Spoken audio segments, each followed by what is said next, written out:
It is a very windy, very cold evening at the Deva Stadium. Not so warm as it was on Saturday, as Spennymoor now are making their way out of the tunnel on that far side. Well, not sort of, some sort of the tunnel, more of the turnstile, if you want to call it that now. And I will briefly go through the Spennymoor team. With that, my team sheet blowing away. In goal for them is number 13, Dale Eve. Their skipper, number 6, is James Curtis. Number 8 is Adriano Moak. 9, of course, is Glenn Taylor. 10 is Rob Ramshaw. 11 is a name we'll remember, Ben McKenna. 15 is Jordan Boone. 17 is Ryan Hall. 18 is Carl Magnay. 21 is Scott McLean, and completing their starting 11 is 28 Jason Kennedy. The bench for the visitors, number 1 is Jack Norton, 3 is Adam Blakeman, 4 is Mark Anderson, 5 is Nathan Buddle, 7 is Stephen Thompson, 16 Jamie Spencer, and 19 is Joe Tate. Whilst I was reading out the team for you, the Blues have come out onto the pitch as well, Phil, and if you want to go through the team and the changes that have been brought in by the managers this evening. Yeah, so there's 3 changes from Bernard Jono this evening. So they line up as follows, with number 1 Louis Gray in goal, 2 Jamie Morgan comes into the side, 3 Joel Taylor, 4 Declan Weeks, 5 Danny Livesey, 6 Simon Brand, 7 John Johnston, 8 and captain is George Glendon, 9 Danny Elliott, and then the other 2 players into the 11 today is number 10 Anthony Dudley and 11 Brad Jackson. Substitutes for the Blues this evening: 12 Kevin Roberts, 14 George Waring, 15 Gary Roberts, 16 Matty Hughes, 17 Lloyd Marsh Hughes, 18 Brad Barres, and 19 Luke Clark.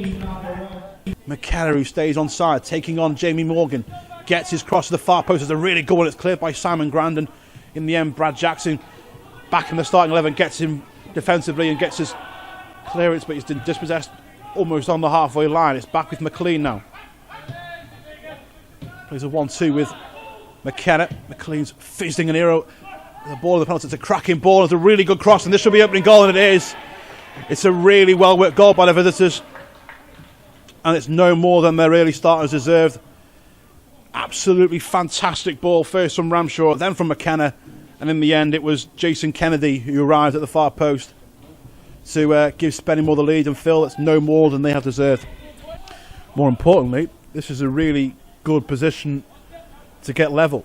John Johnston is the favourite here over this free kick. It's a 4-man at the minute Spennymoor wall with Danny Elliott in front of it.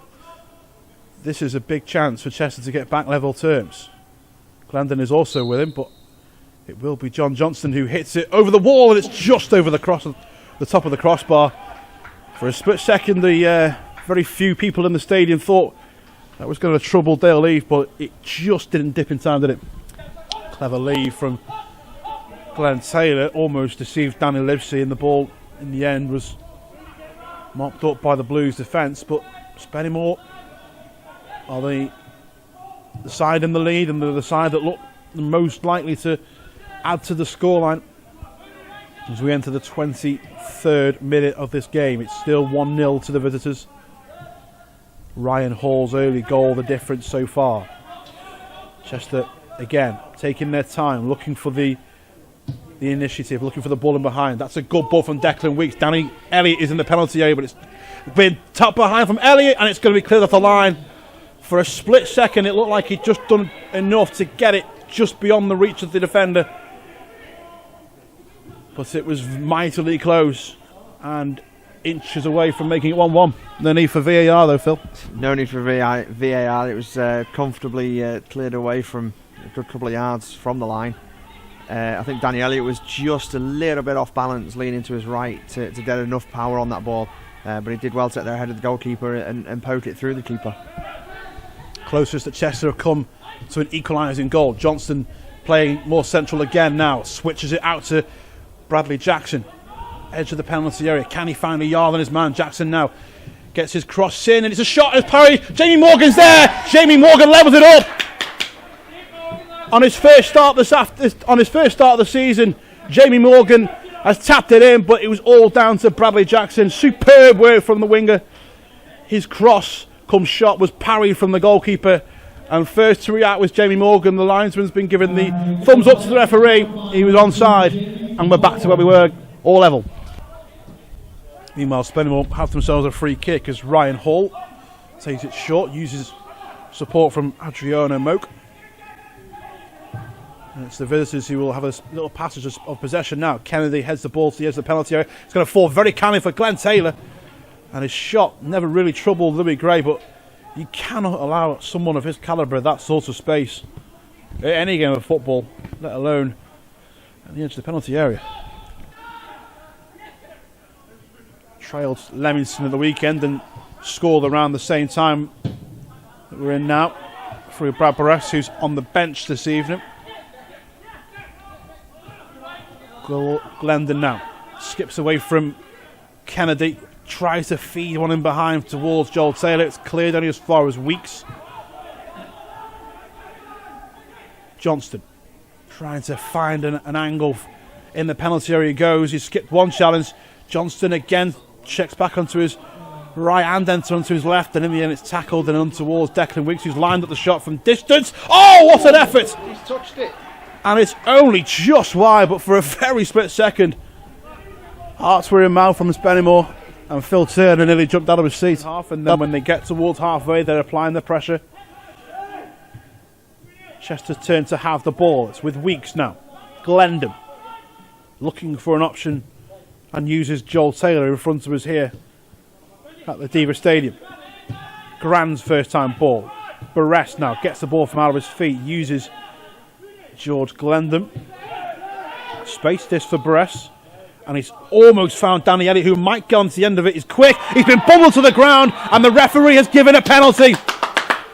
What a quick turn of pace from Danny Elliott. For a split second it looked like that Dale Eve had the simplest of task of getting to the ball, but wow, we know he's a quick striker, but that was something else. How has Danny Elliott got there? 56 minutes on the clock. Referee's blown his whistle. Danny Elliott steps up, right-footed, and he sent the keeper the wrong way. And for the second time in the space of a few days, Danny Elliott makes no mistake from the penalty spot, and Chester have themselves the lead for the first time this evening. And Phil Turner, the man who earned the penalty, has made no mistake. Control of this game again, because Spennymoor are very dangerous and could quite easily get us back onto level terms. The Blues have possession with Glendon. Barres tries to dink one in behind. Danny Elliott gets a yard. His man is in the penalty. Elliott's shot deflected behind for a corner. Fingers crossed the Blues can see that out. Anderson's corner. In it goes. Free header, and it's headed off the line, I think. What? Corner is given. Bring the midfield into play. And as you say, Gary Roberts will come on just to kind of tighten things up in that midfield and try and break play up. And that will then hopefully allow Weeks and Glendon to do all the pretty stuff and spray the passes everywhere. Entering the last 10 minutes of this game, Chester lead by the narrowest of margins as John Johnson running and working ever so hard and has done so well to dig out a corner, and Chester will, as you'd be surprised to know, will eat away at the remaining minutes of this game. Big boys from the back. Simon Grand, as we've also seen, is A-OK. Danny Livesey will go and join him. Danny Livesey's already got 2 goals in the FA Cup this season. Be nice if we can add a third to that.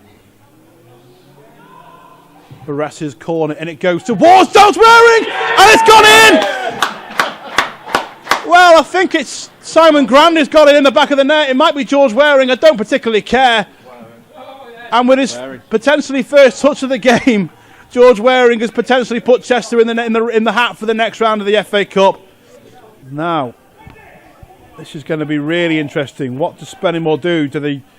You'd imagine from the distance where the wall is, you'd go for power here, wouldn't you? You would. Last one, all right. Yeah, it was blocked from an early run from Weeks. But Taylor's lying up, drills it in. Good save by Louis Gray. It's not cleared. Only as far as McKenna. Can he get a shot where he can? It's blocked again. Great defending from Chester. It's still alive. Thompson shoots over the top. What a bit of defending from Chester. bodies on the line. Louis Gray first and foremost, and then there were blue and white shirts sticking their bodies on the line all over the place there, Phil, and that is how you defend a game, and that is how you win a game of football. Goal scoring feats as he scored from the penalty spot for the second game in a row after he won the initial penalty. As the referee blows for full time, it's Chester's evening. The winning continues. They win for the third game in a row, 4 if you include the penalty shootout win against Worksop Town, but it was a professional performance, it was an emphatic performance, it was a winning performance